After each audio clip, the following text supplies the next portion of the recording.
Здравствуйте, друзья! С вами юрист Валерий Табаков. И я снова в деле, чтобы разнести в пух и прах так называемое доказательство против Вячеслава Зинченко, которого обвиняют в убийстве Ирины Фарион. Очередное заседание суда 2 апреля 2025 года. Обвинение опять вытащило на свет злополучные фотографии от соседей Ирины Фарион. Особенно они цепляются за снимок от 16 июля 2024 года, где запечатлен клоун в панамке и очках. Его сунули эксперту для портретной экспертизы, чтобы сравнить этого типа в панамке и очках, сидящего на стуле, с Зинченко, сфотканного в зале суда. Эксперт выдал прикол, мол, это одно и то же лицо. Но, друзья, вы это серьезно? Видно всего 35% лица. Это что, теперь по такой ерунде можно человека отправить за решетку? Это просто чудовищно. Но сейчас я не об этом. Я хочу впиться в горло другой проблеме.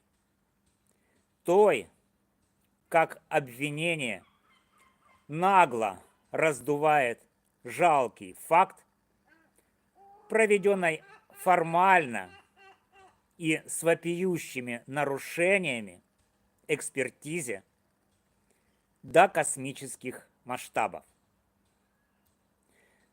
Допустим, друзья, на секунду, хотя это и не так, но предположим, что эксперт не врет. Предположим, что этот клоун в панамке и очках 16 июля 2024 года действительно Зинченко. И что дальше? Это может служить доказательством только одного, что 16 июля Зинченко сидел на стуле во дворе Фарион. Точка. Но обвинение, как стая шакалов, обученная атаковать жертв, неспособных защищаться, вцепилась в это и орет. Если это он тут, то есть на фото 16 июля, значит он везде. Они хотят, чтобы мы проглотили их вымысел, что человек в панамке и очках на фото 16 июля и на всех других кадрах, видео, фото, где угодно, это один и тот же тип. И что это Зинченко. Да вы издеваетесь? Эксперт сказал только про один снимок от 16 июля. Он не утверждал, что на всех кадрах это один и тот же человек в панамке и очках. И уж тем более, что это Зинченко. Слушайте внимательно, чтобы вбить это себе в голову. Доказано, вернее, не доказано, а с вопиющими нарушениями сделана попытка доказать только одно. То, что 16 июля в 11 часов Зинченко был на стуле. И все. Остальное наглая ложь стороны обвинения. Прокуроры вопят. Раз он был в Панамке 16-го, то и 19-го, в день убийства, это тоже он. Но где доказательства того, что человек в Панамке везде, на всех фото и видео один и тот же? Где экспертиза, что это именно Зинченко? Ее нет. Они просто тычут пальцем в небо и надеются, что мы это схаваем. Это возмутительно. Но, друзья, не все такие идиоты, как этого бы хотелось стороне обвинения. Если они показывают видео, где человек в Панамке шляется по городу, или кадры от 19 июля, они обязаны доказать: а, что это тот же тип, что и 16-го, и б, что это Зинченко. Но они этого не сделали.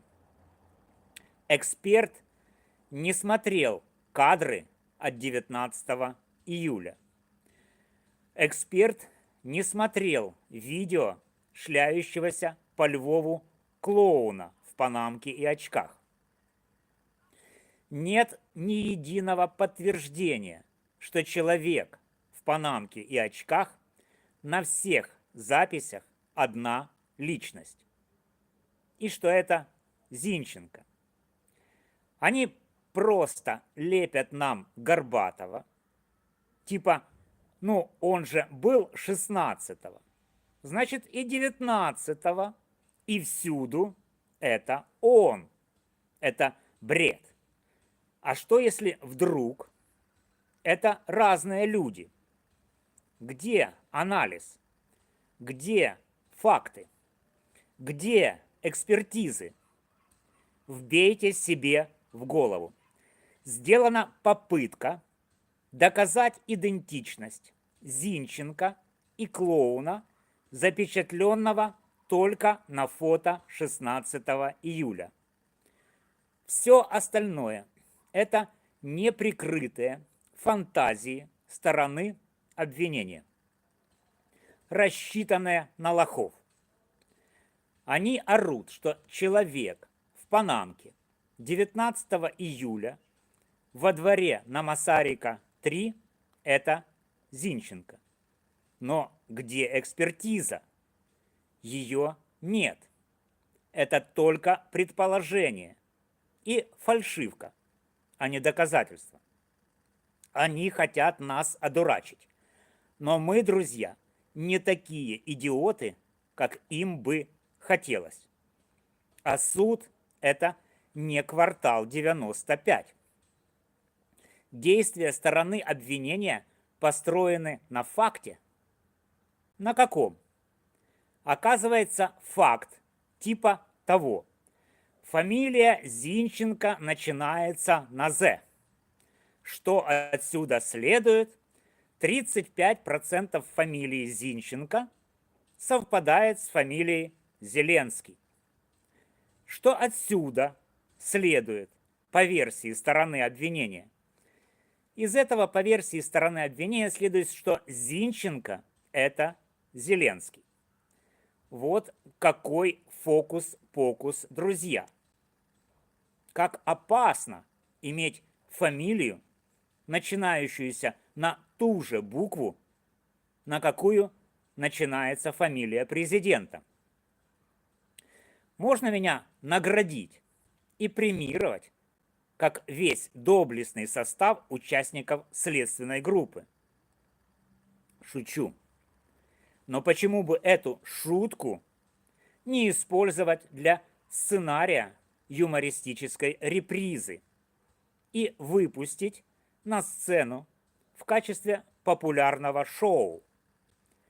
Повторю, друзья, чтобы вы орали об этом на каждом углу. Есть только одно предположение, основанное на сделанной с вопиющими нарушениями экспертизе, что 16 июля Зинченко был в панамке и очках. Нет ни единого доказательства того, что человек в панамке и очках на всех кадрах один и тот же. И нет доказательства того, что это Зинченко. Они пытаются связать его с убийством 19 июля, но у них ничего нет, кроме пустых слов и попыток, чтобы мы с вами в эти пустые слова и фантазии поверили. Итак, называемое доказательство – это не доказательство, это фикция, это мусор, это то, что не заслуживает доверия. Обвинение не имеет права строить дело на таком дерьме. Обвинение обязано доказать каждый кадр, каждое появление человека в панамке и попытаться идентифицировать этого клоуна Зинченко. Но они этого не сделали. Итог. Кроме попытки идентифицировать клоуна на фото 16 июля как Зинченко, ничего не доказано. Никакой идентичности Зинченко ни на этом кадре 16 июля и ни одной попытки доказать эту идентичность Зинченко на всех остальных кадрах нет. Это провал. Штирлиц, это провал. Слышишь, прокурор? Провал. Итак, друзья, исходя из презумпции невиновности, я ответственно заявляю, кроме как на кадре 16 июля Зинченко с человеком в панамке и очках не связан никакими доказательствами и даже попытками сфабриковать такие доказательства. Нет фактов, указывающих на то, что на всех видео и фото человек в панамке и очках – это один и тот же человек везде. Как нет и фактов, что это Зинченко. Версия обвинения – это карточный домик, который рушится от одного дуновения. Кричите об этом, друзья. Вопите на всех углах, чтобы наш вопль дошел до судей и до этих горе-обвинителей. Скандируйте презумпция, презумпция, презумпция. Спасибо, друзья, что вы со мной. Вместе мы сила. С вами был Валерий Табаков.